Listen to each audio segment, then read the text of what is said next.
Well, good morning. So, Romantic Love is a Trick. That's the title of the first chapter in the book by Harville, Hendrix, and his wife, Helen and LaKelly Hunt, called Making Marriage Simple, 10 Relationship-Saving Truths. And they take turns writing each chapter. So this is chapter 1, written by Helen, and it's Romantic Love is a Trick. And I would dare to say it's a key insight to Imago Relationship Therapy. You know, if you think of Western culture, we tend to see romantic love as the epitome of love. This is the best things get. And Helen takes a completely different view, declaring that romantic love is really a trick. So from an Imago perspective, from her perspective, the purpose of an intimate relationship is to finish childhood. The solution is to find someone similar enough to the original caretaker to do the job. All right, now, if you think about it, none of us had all of our needs met as kids. You know, we just haven't figured out as a human race how to meet all of our kids' needs all the time. So that's sort of a given. So then Helen goes on to say, our unconscious mind, and it is unconscious, is set up so that the only way to heal these wounds, the needs that didn't get met growing up, is to have someone with traits like our caregivers learn how to give us what was needed and missed out on in childhood. Though frustrating to endure, this design of relationship has a wondrous plan: to heal each other's childhood wounds.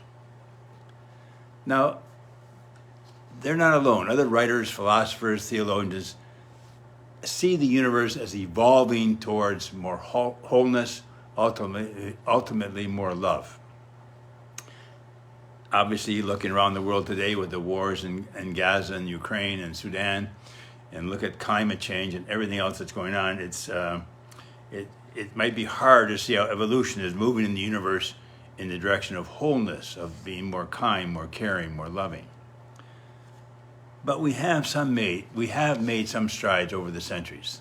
Think about it: the abolition of slavery, the women's movement, the creation of child labor laws, things like that. You know, I think we are moving in the direction of a kinder, more loving universe. And Imago theory puts intimate relationships on that same evolutionary trajectory towards wholeness and ultimately love.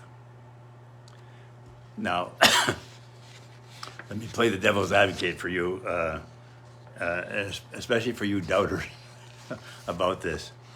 Here's a couple questions for you, all right? Those of you who have children, would you agree that kids see everything?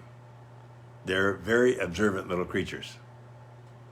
And two, would you also agree, those of you who are parents, that you did not meet all of your children's needs all the time? And I think most of us could agree both of those.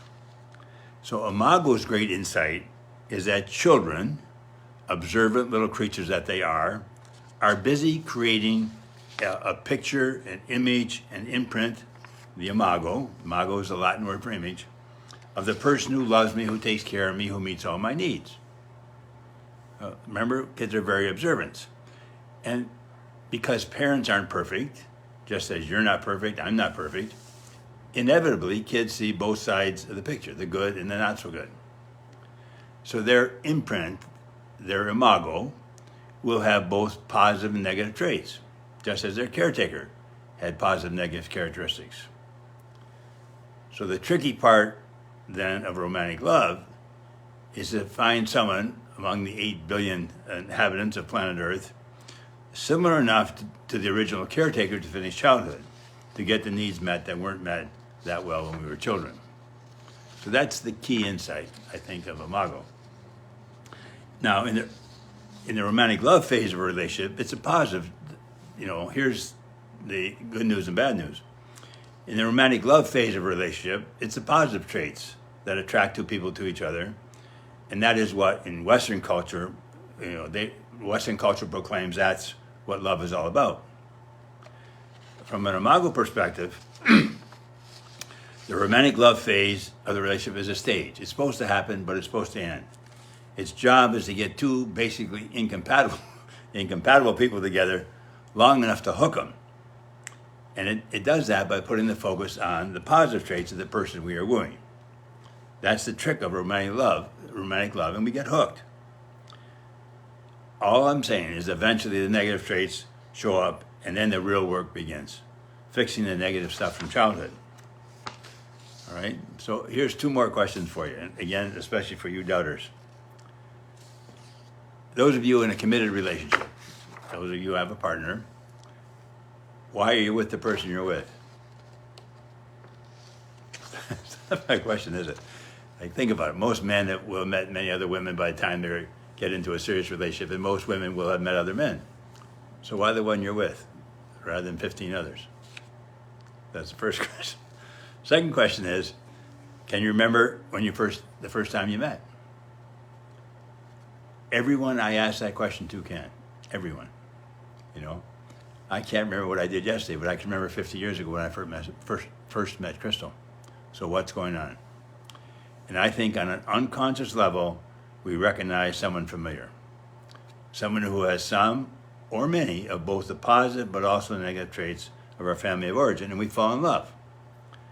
And as Helen goes on to say, this falling in love business might not be so intense for everyone. For some, it's more gradual. But either way, you begin to think a lot about each other. Being apart feels unbearable, so you text and call each other frequently. When together, you seem to know each other's thoughts. You complete each other's sentences. You know exactly what the other one wants because, well, that's what you want too. It's a mysterious attraction, and you feel moments of absolute ecstasy. And any of you who have fallen in love would probably agree with that. All right? So you, like me, we've fallen for the trick.